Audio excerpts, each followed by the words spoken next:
বিসমিল্লাহির রহমানির রহিম। আমি মরহুমা বেগম খালেদা জিয়ার বড় সন্তান তারেক রহমান। আমি আজকে এখানে উপস্থিত সকল ভাইয়েরা এবং বোনেরা যারা উপস্থিত আছেন, মরহুমা বেগম খালেদা জিয়া জীবিত থাকাকালীন অবস্থায় যদি আপনাদের কারো কাছ থেকে কোনো ঋণ নিয়ে থাকেন, দয়া করে আমার সাথে যোগাযোগ করবেন, আমি সেটি পরিশোধের ব্যবস্থা করব ইনশাআল্লাহ। একই সাথে উনি জীবিত থাকাকালীন অবস্থায় ওনার কোনো ব্যবহারে, ওনার কোনো কথায় যদি কেউ আঘাত পেয়ে থাকেন, তাহলে মরহুমার পক্ষ থেকে আমি আপনাদের কাছে ক্ষমা প্রার্থী। দোয়া করবেন আল্লাহ তাআলা যাতে ওনাকে বেহেশত দান করেন। আসসালামু আলাইকুম। আসসালামু আলাইকুম।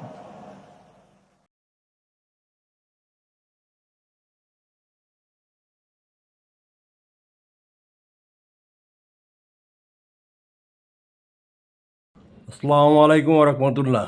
ওয়ালাইকুম আসসালাম ওয়া রাহমাতুল্লাহি ওয়া বারাকাতুহু। বাংলাদেশ জাতীয়বাদী দলের দেশমাতা এবং গণ আপসী নেত্রী আমাদের মাঝ থেকে চিরবিদায় নিয়ে চলে গেছেন। সে আমাদের বাংলাদেশের একটা নক্ষত্র ছিল নাই, তার বিদায়ে যে শূন্যতা সৃষ্টি হয়েছে নাই, এই শূন্যতা পূরণ করার মতন কোনো দেখতেছি না। তবে আপনার এই যে শূন্যতা, বিএনপি বাংলাদেশের শূন্যতা, বিএনপি না, খালেদা জিয়া শেষ পর্যন্ত এমন একটা অবস্থান দাঁড়াইছে, সে কিন্তু কোনো দলের ছিল না, সে গণতন্ত্রের নেত্রী ছিল, গণতন্ত্রের মা ছিল নাই, বাংলাদেশের মা। তার ব্যাপারে আপনার কীভাবে মূল্যায়ন করবেন তার মৃত্যু এবং তার শৈশব কৈশোর এবং তার রাজনীতিতে আসা, এ ব্যাপারে আপনার একটু বলেন। প্রথমে আমি বিএনপির চেয়ারপারসন, সাবেক তিনবারের প্রধানমন্ত্রী, গণতন্ত্রের আপসহীন নেত্রী বেগম খালেদা জিয়ার রুহের আত্মার মাগফিরাত কামনা করছি। বাংলাদেশের ইতিহাসে কেন, বিশ্বের ইতিহাসে ম্যাডাম খালেদা জিয়ার যে জানাজাটি হয়েছে, এটি বিরল। 1 কোটির অধিক লোক এই জানাজায় অংশগ্রহণ করেছেন স্বতঃস্ফূর্তভাবে, কোনো দল মত নির্বিশেষে সব শ্রেণী পেশার মানুষ অংশগ্রহণ করেছেন। বেগম জিয়ার শূন্যতা 100 বছরেও এই বাংলাদেশে কখনোই পূরণ হবে না।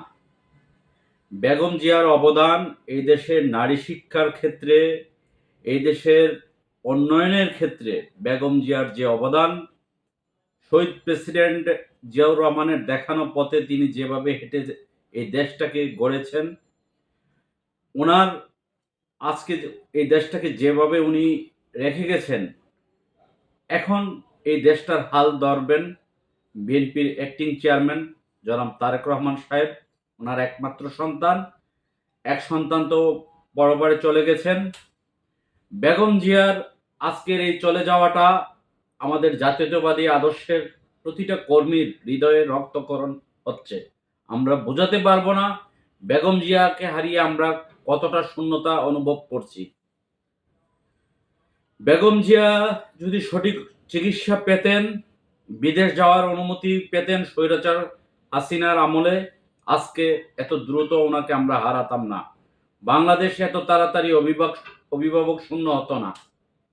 স্বৈরাচার হাসিনার আমলে উনি দেশের বাইরে চিকিৎসার জন্য বারবার ওনার পরিবার আবেদন করেছে, কিন্তু ওনাকে দেশের বাইরে চিকিৎসা নিতে দেওয়া হয়নি। আমি মনে করি বেগম জিয়ার এই মৃত্যুর জন্য পলাতক স্বৈরাচার শেখ হাসিনা দায়ী এবং তার সেই সময়কার মন্ত্রী পরিষদ দায়ী। বেগম জিয়ার শূন্যতা কখনোই পূরণ হবে না এবং তিনি এই দেশের মানুষের একমাত্র অভিভাবক ছিলেন। সকল পেশার মানুষের কাছে ওনার গ্রহণযোগ্যতা মৃত্যুর পরে হাজার হাজার গুণ বৃদ্ধি পেয়েছে। এটি সারা দেশবাসী দেখেছেন, সারা দেশবাসী কেঁদেছেন বেগম জিয়ার জন্য। ধন্যবাদ। 5ই আগস্ট পর তারেক জিয়া অ্যাক্টিং চেয়ারম্যান হিসাবে ভারপ্রাপ্ত চেয়ারম্যান হিসাবে দায়িত্ব পালন করতেছেন, এবং তার 5ই আগস্টের পর থেকে এ পর্যন্ত উনি যত কথাই বলছেন, তার মধ্যে তার বিন্দুমাত্র কোনো খারাপ বা অশ্লীল তার মধ্যে কোনো কথা পাওয়া যায় নাই। যে 25শে ডিসেম্বর বাংলার মাটিতে পা দিয়েছেন, এখানে লক্ষ লক্ষ মানুষ সমাগম হয়েছেন। ওইখানেও টোটাল 14-15 মিনিট সে ভাষণ দিয়েছেন, এবং তার মার মৃত্যুর জানাজার দিনও সে 1.5 মিনিট ভাষণ দিয়েছেন। এই যে যে তার মা জিয়াউর রহমান শূন্যতা, দেশনেত্রী খালেদার শূন্যতা পূরণ করার যে একটা তার অগ্রসর হচ্ছে, তারেক জিয়ার এই অগ্রসরটা আপনারা কীভাবে মূল্যায়ন করতেছে, এইভাবে একটু বলুন।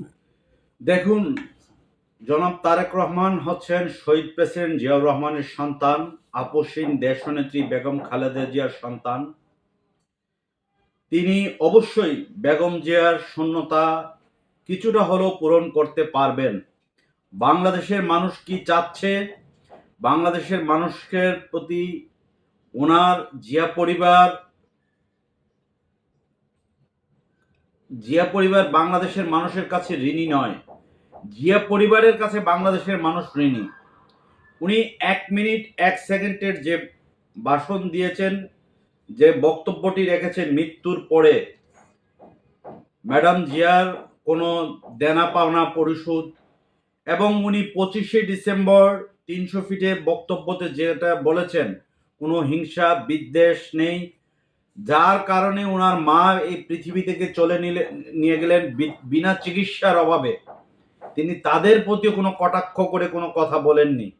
সেই পলাতক স্বৈরাচার শেখ হাসিনার বিরুদ্ধেও বা আওয়ামী লীগ সরকারের বিরুদ্ধেও উনি একটি শব্দ উল্লেখ করেননি। ওনার মধ্যে দেশপ্রেম, এদেশের মানুষকে নিয়ে ওনার একটা প্ল্যান আছে।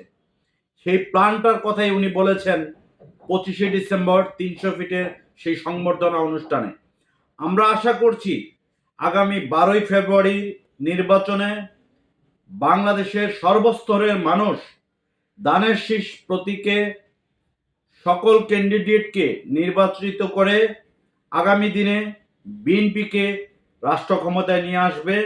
কারণ বেগম জিয়ার প্রতি যাদের ভালোবাসা আছে, বেগম জিয়াকে যারা পছন্দ করেন, দল মত নির্বিশেষে বেগম জিয়ার সম্মানার্থে আমি বলবো, দানের শীষের প্রার্থীকে আপনারা আপনাদের এলাকায় স্ব এলাকায় জয়যুক্ত করবেন, এবং জয়যুক্ত করে বেগম জিয়ার এই দলটিকে আপনারা আগামী দিনের রাষ্ট্র ক্ষমতায় আনার জন্য, জনাব তারেক রহমানের হাতেকে শক্তিশালী করার জন্য, এবং এই দেশের উন্নয়নের জন্য, আগামী দিনের উন্নয়নের জন্য অবশ্যই দানের শীষে আপনারা ভোট দিবেন। কারণ একমাত্র বিএনপি এদেশে দুর্নীতি করেনি, কোটি কোটি টাকা পাচার করেনি, এই মেগা প্রকল্পের নামে কোটি কোটি টাকা পাচার করা, বিভিন্ন সিন্ডিকেট করা, এটি কিন্তু বিএনপির 3বারের শাসনামলে হয়নি, অদূর ভবিষ্যতে হবে না ইনশাআল্লাহ। ধন্যবাদ। পরিশেষে মরহুমা খালেদা জিয়ার গৃহ পরিচালক ফাতেমা যেভাবে খালেদা জিয়ার সাথে জেলখানায় ছিলেন, মেডিকেলের দীর্ঘদিন অসুস্থতার মধ্যে ছিলেন, তারপরও তারেক জিয়া সেই ফাতেমাকে তার পরিবারের একজন সদস্য, বোন হিসাবে গ্রহণ করে নিয়েছেন। অনেকে অনেক রকম প্রশ্ন করতেছে, কেউ ভালো প্রশ্ন করতেছে, কেউ খারাপ প্রশ্ন করতেছে। নাই এ ব্যাপারে আপনার মন্তব্যটা কি? দেখুন, ম্যাডামের গৃহপরিচিকা ফাতেমা ম্যাডামের সাথে জেল খেটেছেন। গত 15-16 বছর যাবৎ ম্যাডামের সাথে নিরলসভাবে ম্যাডামের শারীরিক অসুস্থতায় ম্যাডামের চারপাশে সঙ্গী হিসাবে ছিলেন। জিয়া পরিবার ফাতেমাকে কখনো অবহেলা করবে না, এইটা আমার আত্মবিশ্বাস আছে। এবং জনাব তারেক রহমান, জাইমা রহমান, ডাক্তার জুবাইদা রহমান, শর্মিলা রহমান সহ জিয়া পরিবারের প্রত্যেকটা সদস্য এই ফাতেমা বেগমকে মূল্যায়ন করবে এবং জিয়া পরিবারের একটা অংশ হিসাবে ওনারা রাখবে, এটি আমার বিশ্বাস। কারণ এই ফাতেমা ম্যাডামের দুর্দিনে জেলও খেটেছে, ম্যাডামের মৃত্যুর আগ পর্যন্ত এবার কেয়ারেও ছিল সেই ফাতেমা। এই ফাতেমার অবদান আমরা কোনোভাবেই অস্বীকার করতে পারি না, পারবও না। অতএব জিয়া পরিবার ফাতেমাকে অবশ্যই মূল্যায়ন করবে, এটুকু বিশ্বাস আমার আছে। যাক, সর্বশেষে আপনার সামনে নির্বাচন নিয়ে আপনার কোনো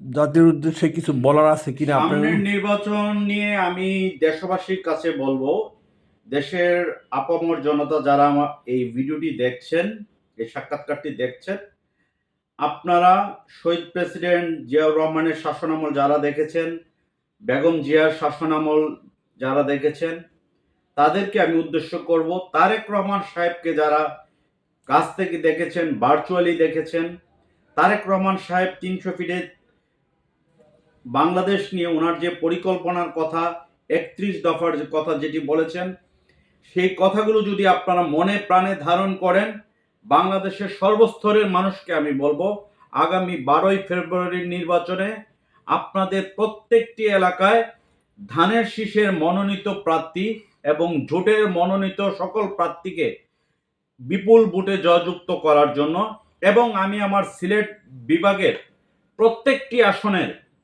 স্থানীয় নেতাকর্মীদেরকে বলবো দল মত নির্বিশেষে, কোনো ব্যক্তি দেখে নয়, ভাই দেখে নয়, অমুক ভাই পেল না, তমুক ভাই পেল না, এটি না দেখে ধানের শীষের প্রতীক যার হাতে দেওয়া হয়েছে, তারেক রহমান সাহেব যাকে দিয়েছেন তাকে পাশ করে সিলেটের 19টা আসন, সিলেট বিভাগের 19টা আসন তারেক রহমান সাহেবকে উপহার দেওয়ার জন্য আমি বিনীত অনুরোধ জানাচ্ছি। ধন্যবাদ আপনাকে। আসসালামু আলাইকুম।